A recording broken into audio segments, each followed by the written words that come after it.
6. Pearl. We have as yet hardly spoken of the infant, that little creature whose innocent life had sprung by the inscrutable decree of Providence, a lovely and immortal flower, out of the rank luxuriance of a guilty passion. How strange it seemed to the sad woman as she watched the growth and the beauty that became every day more brilliant, and the intelligence that threw its quivering sunshine over the tiny features of this child, her Pearl, for so had Hester called her, not as a name expressive of her aspect, which had nothing of the calm, white, unimpassioned luster that would be indicated by the comparison, but she named the infant Pearl as being of great price, purchased with all she had, her mother's only treasure. How strange indeed! Man had marked this woman's sin by a scarlet letter, which had such potent and disastrous efficacy that no human sympathy could reach her, save it were sinful like herself. God, as a direct consequence of the sin which man thus punished, had given her a lovely child, whose place was on that same dishonored bosom, to connect her parent forever with the race and descent of mortals, and to be finally a blessed soul in heaven. Yet these thoughts affected Hester Prynne less with hope than apprehension. She knew that her deed had been evil. She could have no faith, therefore, that its result would be good. Day after day she looked fearfully into the child's expanding nature, ever dreading to detect some dark and wild peculiarity that should correspond with the guiltiness to which she owed her being. Certainly there was no physical defect. By its perfect shape, its vigor, and its natural dexterity in the use of all its untried limbs, the infant was worthy to have been brought forth in Eden, worthy to have been left there, to be the plaything of the angels, after the world's first parents were driven out. The child had a native grace which does not invariably coexist with faultless beauty. Its attire, however simple, always impressed the beholder as if it were the very garb that precisely became its best. But little Pearl was not clad in rustic weeds. Her mother, with a morbid purpose that may be better understood hereafter, had bought the richest tissues that could be procured, and allowed her imaginative faculty its full play in the arrangement and decoration of the dresses which the child wore before the public eye. So magnificent was the small figure when thus arrayed, and such was the splendor of Pearl's own proper beauty, shining through the gorgeous robes which might have extinguished a paler loveliness, that there was an absolute circle of radiance around her on the darksome cottage floor. And yet a russet gown, torn and soiled with the child's rude play, made a picture of her just as perfect. Pearl's aspect was imbued with a spell of infinite variety. In this one child there were many children, comprehending the full scope between the wildflower prettiness of a peasant baby and the pomp, in little, of an infant princess. Throughout all, however, there was a trait of passion, a certain depth of hue, which she never lost, and if in any of her changes she had grown fainter or paler, she would have ceased to be herself. It would have no longer been Pearl. This outward mutability indicated, and did not more than fairly express, the various properties of her inner life. Her nature appeared to possess depth, too, as well as variety, but, or else Hester's fears deceived her, it lacked reference and adaptation to the world into which she was born. The child could not be made amenable to rules. In giving her existence, a great law had been broken, and the result was a being whose elements were perhaps beautiful and brilliant, but all in disorder, or with an order peculiar to themselves, amidst which the point of variety and arrangement was difficult or impossible to be discovered. Hester could only account for the child's character, and even then most vaguely and imperfectly, by recalling what she herself had been during that momentous period while Pearl was imbibing her soul from the spiritual world and her bodily frame from its material of earth. The mother's impassioned state had been the medium through which were transmitted to the unborn infant the rays of its moral life, and however white and clear originally, they had taken the deep stains of crimson and gold, the fiery luster, the black shadow, and the untempered light of the intervening substance. Above all, the warfare of Hester's spirit, at that epoch, was perpetuated in Pearl. She could recognize her wild, desperate, defiant mood, the flightiness of her temper, and even some of the very cloud shapes of gloom and despondency that had brooded in her heart. They were now illuminated by the morning radiance of a young child's disposition, but later in the day of earthly existence might be prolific of the storm and whirlwind. The discipline of the family in those days was of a far more rigid kind than now. The frown, the harsh rebuke, the frequent application of the rod, enjoined by scriptural authority, were used not merely in the way of punishment for actual offenses, but as a wholesome regimen for the growth and promotion of all childish virtues. Hester Prynne, nevertheless, the lonely mother of this one child, ran little risk of erring on the side of undue severity. Mindful, however, of her own errors and misfortunes, she early sought to impose a tender but strict control over the infant immortality that was committed to her charge. But the task was beyond her skill. After testing both smiles and frowns, and proving that neither mode of treatment possessed any calculable influence, Hester was ultimately compelled to stand aside and permit the child to be swayed by her own impulses. Physical compulsion or restraint was effectual, of course, while it lasted. As to any other kind of discipline, whether addressed to her mind or heart, little Pearl might or might not be within its reach, in accordance with the caprice that ruled the moment. Her mother, while Pearl was yet an infant, grew acquainted with a certain peculiar look that warned her when it would be labor thrown away to insist, persuade, or plead. It was a look so intelligent, yet inexplicable, so perverse, sometimes so malicious, but generally accompanied by a wild flow of spirits, that Hester could not help questioning at such moments whether Pearl were a human child. She seemed rather an airy sprite, which, after playing its fantastic sports for a little while upon the cottage floor, would flit away with a mocking smile. Whenever that look appeared in her wild, bright, deeply black eyes, it invested her with a strange remoteness and intangibility.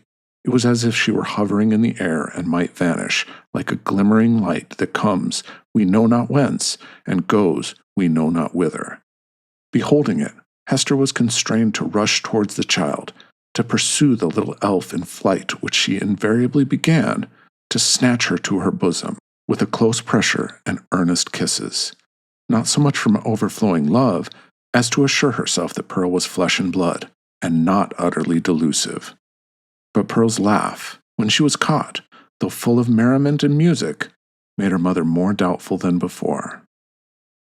Heart-smitten at this bewildering and baffling spell that so often came between herself and her sole treasure, whom she had bought so dear and who was all her world, Hester sometimes burst into passionate tears. Then, perhaps, for there was no foreseeing how it might affect her, Pearl would frown and clench her little fist and harden her small features into a stern, unsympathizing look of discontent. Not seldom, she would laugh anew and louder than before, like a thing incapable and unintelligent of human sorrow. Or, but this more rarely happened, she would be convulsed with a rage of grief and sob out her love for her mother in broken words and seem intent on proving that she had a heart by breaking it. Yet Hester was hardly safe in confiding herself to that gusty tenderness. It passed as suddenly as it came. Brooding over all these matters, the mother felt like one who has evoked a spirit, but some irregularity in the process of conjuration has failed to win the master word that should control this new and incomprehensible intelligence. Her only real comfort was when the child lay in the placidity of sleep. Then she was sure of her, and tasted hours of quiet, sad, delicious happiness, until, perhaps with that perverse expression glimmering from beneath her opening lids, little Pearl awoke. How soon, with what strange rapidity, indeed, did Pearl arrive at an age that was capable of social intercourse, beyond the mother's ever-ready smile and nonsense words. And what a happiness would it have been could Hester Prynne have heard her clear, bird-like voice mingling with the uproar of other childish voices, and have distinguished and unraveled her own darling's tones amid all the entangled outcry of a group of sportive children. But this could never be. Pearl was born an outcast of the infantile world, an imp of evil, emblem and product of sin, She had no right among christened infants. Nothing was more remarkable than the instinct, as it seemed, with which the child comprehended her loneliness. The destiny that had drawn an inviolable circle round about her, the whole peculiarity, in short, of her position in respect to other children. Never, since her release from prison, had Hester met the public gaze without her.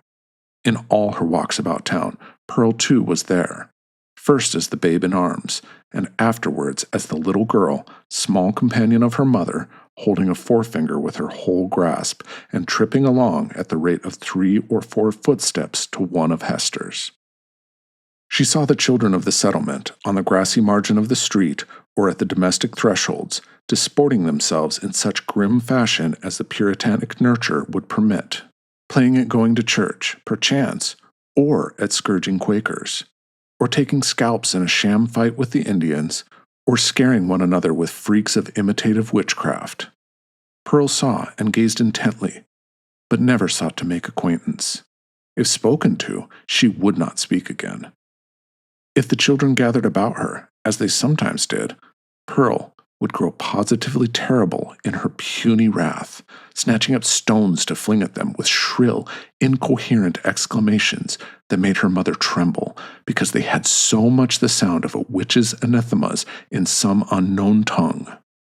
The truth was that the little Puritans, being of the most intolerant brood that ever lived, had got a vague idea of some outlandish, unearthly, or at variance with ordinary fashions in the mother and child, and therefore scorned them in their hearts, and not unfrequently reviled them with their tongues.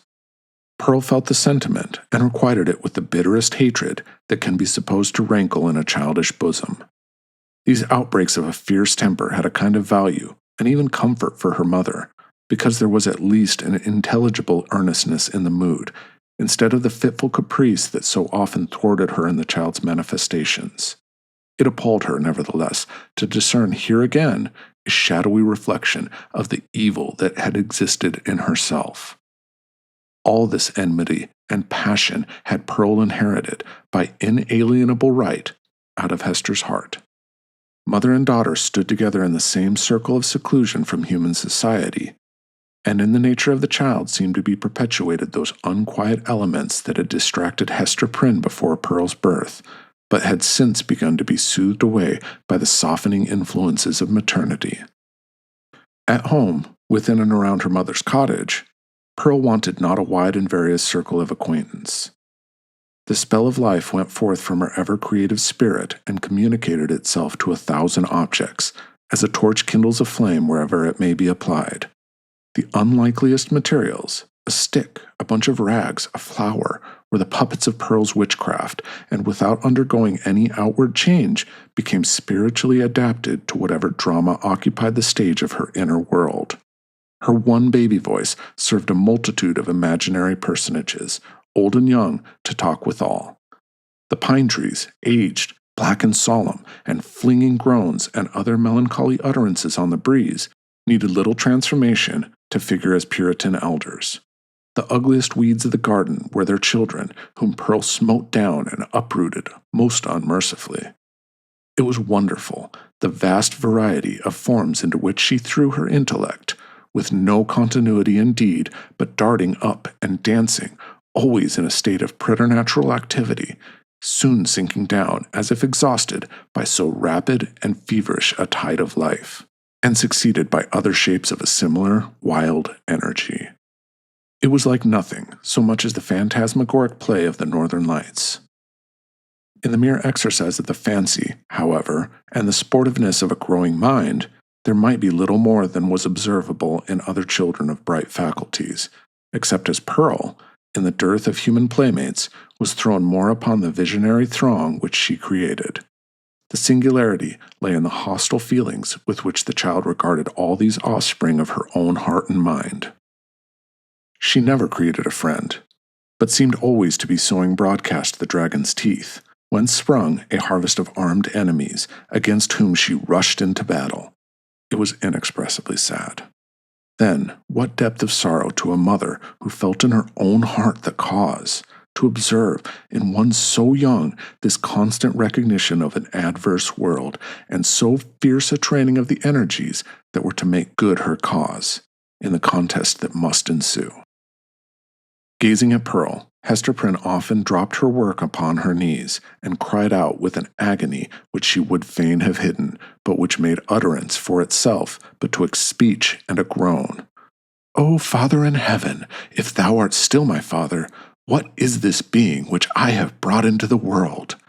And Pearl, overhearing the ejaculation, or aware, through some more subtle channel of those throbs of anguish, would turn her vivid and beautiful little face upon her mother, smile with sprite-like intelligence, and resume her play. One peculiarity of the child's deportment remains yet to be told. The very first thing which she had noticed in her life was what?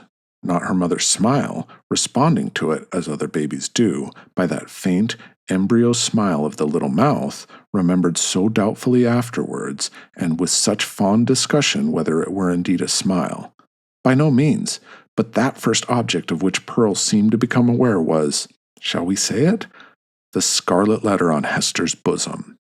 One day, as her mother stooped over the cradle, the infant's eyes had been caught by the glimmering of the gold embroidery about the letter, and, putting up her little hand, she grasped at it, smiling, not doubtfully, but with a decided gleam that gave her face the look of a much older child.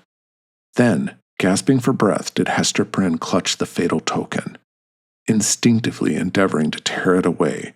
So infinite was the torture inflicted by the intelligent touch of Pearl's baby hand. Again, as if her mother's agonized gesture were meant only to make a sport for her, did little Pearl look into her eyes and smile. From that epoch, except when the child was asleep, Hester had never felt a moment's safety, not a moment's calm enjoyment of her. Weeks, it is true, would sometimes elapse during which Pearl's gaze might never once be fixed upon the scarlet letter. But then again, it would come at unawares like the stroke of sudden death, and always with that peculiar smile and odd expression of the eyes. Once, this freakish Elvis cast came into the child's eyes while Hester was looking at her own image in them, as mothers are fond of doing, and suddenly, for women in solitude with troubled hearts are pestered with unaccountable delusions, she fancied that she beheld, not her own miniature portrait, but another face in the small black mirror of Pearl's eye. It was a face, fiend-like, full of smiling malice, yet bearing the semblance of features that she had known full well, though seldom with a smile, and never with malice in them. It was as if an evil spirit possessed the child, and had just then peeped forth in mockery. Many a time afterwards had Hester been tortured, though less vividly, by the same illusion. In the afternoon of a certain summer's day, after Pearl grew big enough to run about, she amused herself with gathering handfuls of wild flowers and flinging them, one by one, at her mother's bosom, dancing up and down like a little elf whenever she hit the scarlet letter. Hester's first motion had been to cover her bosom with her clasped hands, but whether from pride or resignation, or a feeling that her penance might best be wrought out by this unutterable pain, she resisted the impulse and sat erect, pale as death, looking sadly into little Pearl's wild eyes. Still came the battery of flowers, almost invariably hitting the mark and covering the mother's breast with hurts for which she could find no balm in this world, nor knew how to seek it in another. At last, her shot being all expended, the child stood still and gazed at Hester with that little, laughing image of a fiend peeping out, or, whether it peeped or no, her mother so imagined it, from the unsearchable abyss of her black eyes. "Child, what art thou?" cried the mother. "Oh, I am your little Pearl," answered the child. But while she said it, Pearl laughed and began to dance up and down with the humorous gesticulation of a little imp, whose next freak might be to fly up the chimney. "Art thou my child, in very truth?" asked Hester. Nor did she put the question altogether idly, but, for the moment, with a portion of genuine earnestness, for such was Pearl's wonderful intelligence that her mother half doubted whether she were not acquainted with the secret spell of her existence and might not now reveal herself. "Yes, I am little Pearl," repeated the child, continuing her antics. "Thou art not my child. Thou art no Pearl of mine," said the mother, half playfully, for it was often the case that a sportive impulse came over her in the midst of her deepest suffering. "Tell me then what thou art, and who sent thee hither." "Tell me, mother," said the child seriously, coming up to Hester and pressing herself close to her knees. "Do tell me." "Thy heavenly Father sent thee," answered Hester Prynne. But she said it with a hesitation that did not escape the acuteness of the child. Whether moved only by her ordinary freakishness, or because an evil spirit prompted her, she put up her small forefinger and touched the scarlet letter. "He did not send me," cried she positively. "I have no heavenly Father." "Hush, Pearl, hush! Thou must not talk so," answered the mother, suppressing a groan. "He sent us all into this world. He sent even me, thy mother, then much more thee, or, if not, thou strange and elfish child, whence did thou come?" Tell me," repeated Pearl, no longer seriously, but laughing and capering about the floor. "It is thou that must tell me." But Hester could not resolve the query, being herself in a dismal labyrinth of doubt. She remembered, betwixt a smile and a shudder, the talk of the neighboring townspeople, who, seeking vainly elsewhere for the child's paternity and observing some of her odd attributes, had given out that poor little Pearl was a demon offspring, such as, ever since old Catholic times, had occasionally been seen on earth through the agency of their mother's sin and to promote some foul and wicked purpose. Luther, according to the scandal of his monkish enemies, was a brat of that hellish seed. Nor was Pearl the only child to whom this inauspicious origin was assigned among the New England Puritans.